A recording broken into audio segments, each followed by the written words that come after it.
Hey, you're listening to the Girl Talk podcast. My name's Carol. This is Alicia. I'm Trisha. And we're just gathering around the table to talk about topics that you may be interested in. And I don't know about you gals, but I've heard a lot of people talking about the untimely death of Kate Spade and Anthony Bourdain. Yes. I even read a statistic the other day that said kind of bringing it more into our neck of the woods. There have the calls to the North Carolina suicide hotline have almost doubled since the announcement of Kate Spade's death and Anthony Bourdain's death. It's amazing. So I think probably one of the things I just wanted to throw out there at the beginning was it seems to be within Christian communities, we don't talk about it. And I think that's a mistake. Yeah.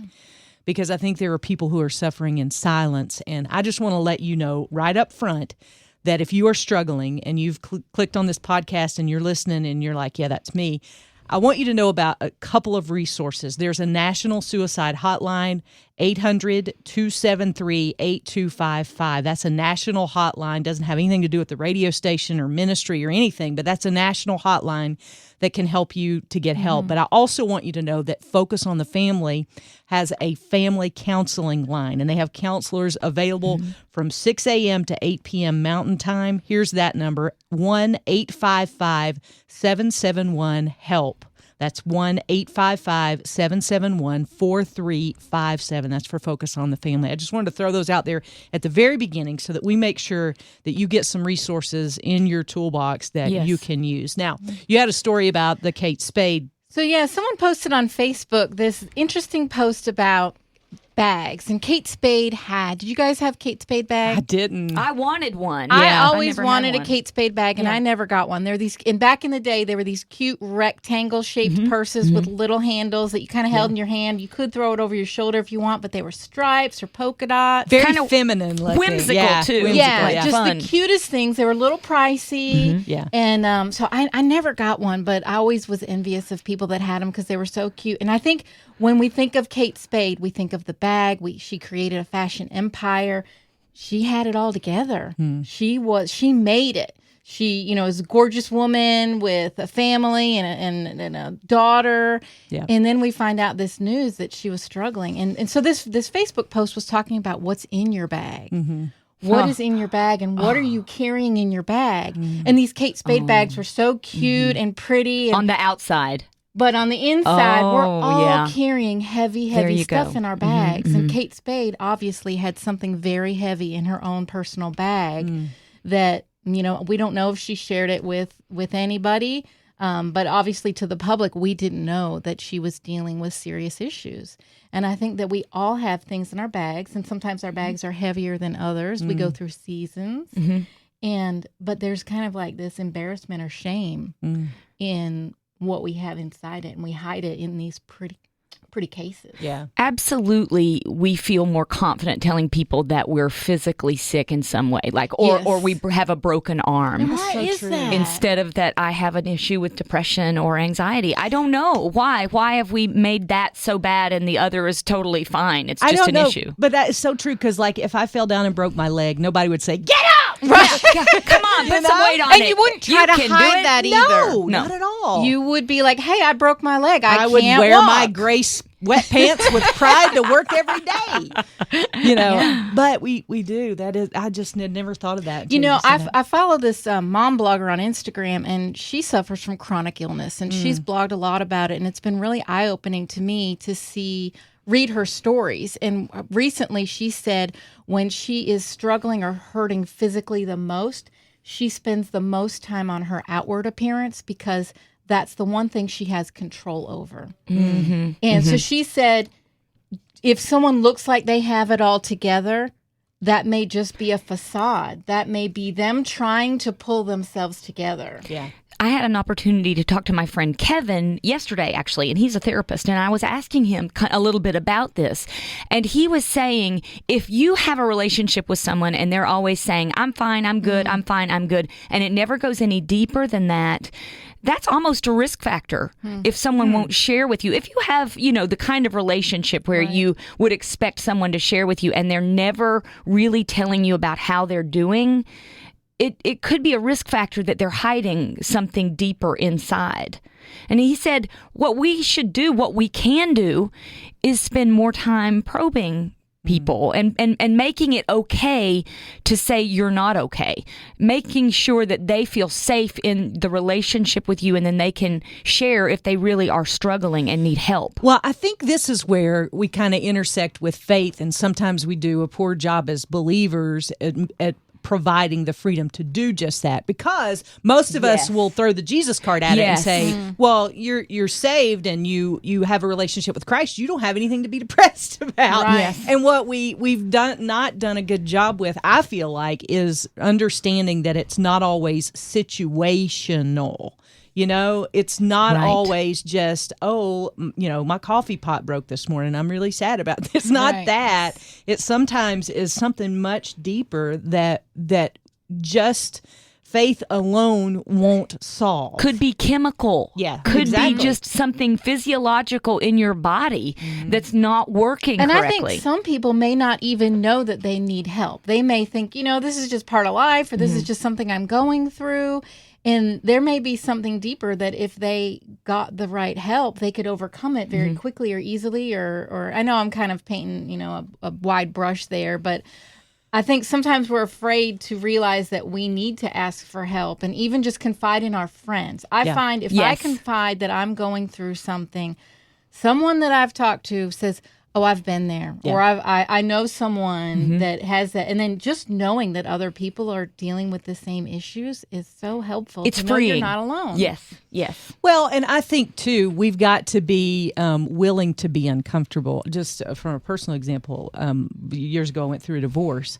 And because my nature is to perform, I'm a people pleaser, I'm a performer, I'm a storyteller, that's what I do. And it was real easy for me to come and be on the radio every day and then to go home and close the blinds and be depressed. I mean, to be in myself and to just turn inward. And I was blessed enough to have a close-knit group of friends who came busting down the door. And that's Mandisa's story, too. If you've heard her story, she went through a depression when she lost a friend of hers, and some friends just kind of showed up and said, this is not okay.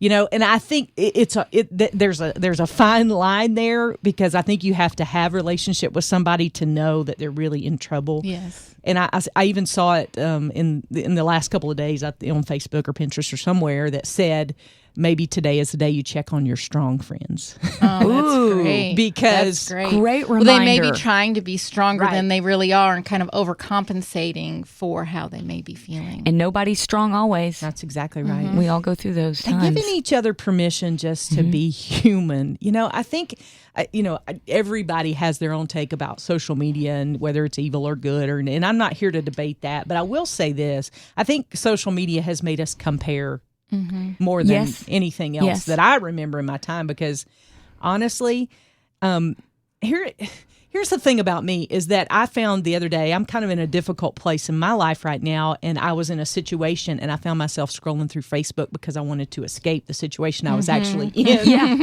I wanted to get away from it. Hello, me yesterday. And God has been speaking to my heart to really be intentional about being present, because you miss so much when you're scrolling through Facebook, finding out what's going on in everybody else's life, when your life is right there in front of you. And what you're seeing on Facebook may not be the reality of what your friends are going through. They're only posting the good things. Who's going to post, hey, I'm depressed today? It's very rare that you see one of those posts. It's the good news posts that we all see. And so then I think that makes you internalize even more, well, what's wrong with me? Yeah. I don't feel that way. I can't do a post like that today.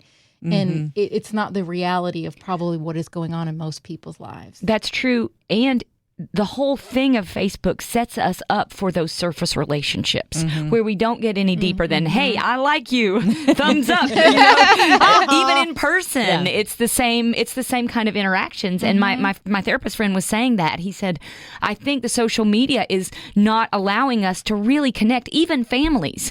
So, our families, let's say you're in a family and you're talking to your kids. Well, if they're on their phone all the time, you're never going to have a conversation with them deep enough to know they're struggling, they're getting bullied, they're at risk for a destructive behavior. He said we've got to put our phones down, be it Facebook or just texting, and really be intentional about having conversations with one another so that we can delve deep enough to know what's going on in our lives. Well, I was talking to a friend the other day, and we have a mutual friend, and we both kind of noticed that this person's lost some weight and just didn't look like himself. And we kind of mentioned it to each other, and then she reached out to him and said, hey, how are you doing? Are you okay? How's it going? Yeah. How are you doing? So it wasn't anything saying, hey, I think you've got something going on. It was just a little thing. And then he confided and kind of said some things that are going on and what he's dealing with. And I just loved that led to that, because I had thought about doing it and I couldn't figure out necessarily the way to approach him.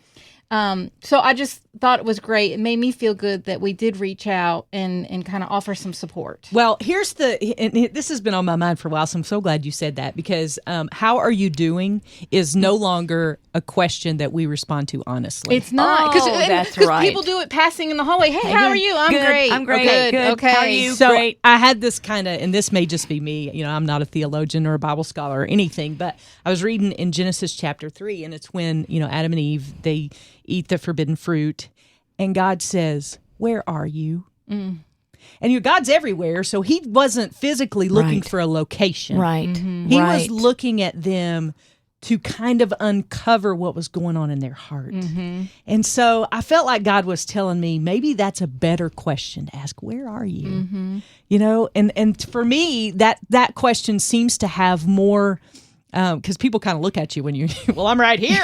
I'm standing in front of you, not How's your that kind. eyesight? Yeah, exactly. But to say, where are you in your heart, and how's your heart? That's another one I like to ask. How's your heart? That's a hard one to ask sometimes, though, I think.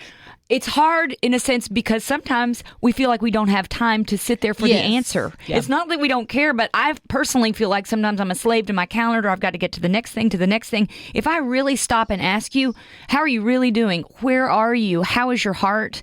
I have to stop and I have to be there when that person tells me, and not be thinking about the meeting that I've got to get to in 5 minutes. So I think it starts with that question. And also I know I need to just be able to be there when the person answers. Well, I've also kind of noticed a little nuance with how people answer that question. I know someone that's kind of going through a tough time, and someone asks, how are you? The answer is, all right, I'm doing all right. In kind of an upbeat, peppy answer, but it wasn't, I'm doing great, I'm doing good, I'm doing okay. It's, I'm doing all right. So I kind of read between the lines of, okay, maybe there's a little bit going on there. And I don't know if there was room for discussion or whatever, but it's just kind of if we can be a little more alert to how people answer the question. Maybe you don't get the whole thing that moment, because maybe you do have to go off to a meeting or you can't listen, but then you could just watch out and be mindful and Follow up with another opportunity close by. Well, I'll just go ahead and be completely honest. When I won't look at you, it's bad. Like if you ask me, like, how's it going, Carol? And I don't look at you, I don't make eye contact, I'm in trouble. Okay.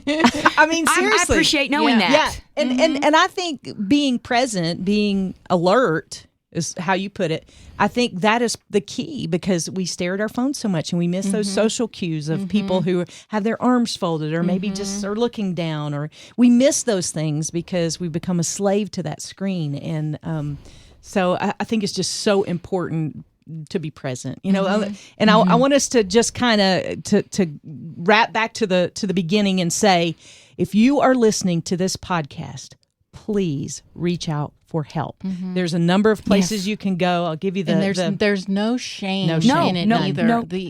There's all these type of unspoken diseases that people don't see. We can't see it, and so I think you just need to call out and ask for help. There's great bravery in it. There is great bravery. And there's part of the healing process, I believe, is asking for help. I heard Beth Moore say a long time ago, victory begins with a cry for help. And so your victory can come today if you'll just reach out for help. You're welcome to text us anytime at 800-293-1069. If you want to email me personally, you can email the show here. You can just use my email address, carol@thelightfm.org, and I would love to hear from you, get your feedback on thoughts, reach out for help. Then I think the second thing is just give permission for people to be honest when they answer your question, how you doing? or how's your heart, or where are you? Just give them permission to be real and honest and open. And the third thing is, let's all try to be more present. Let's all try to show up for our lives. Instead of taking a video of your kids, just be in the moment with your kids. Because I think we're missing a lot when we don't do that. It's been so much fun getting together with you girls today. Thanks for being here. We'll see you next time on the Girl Talk Podcast.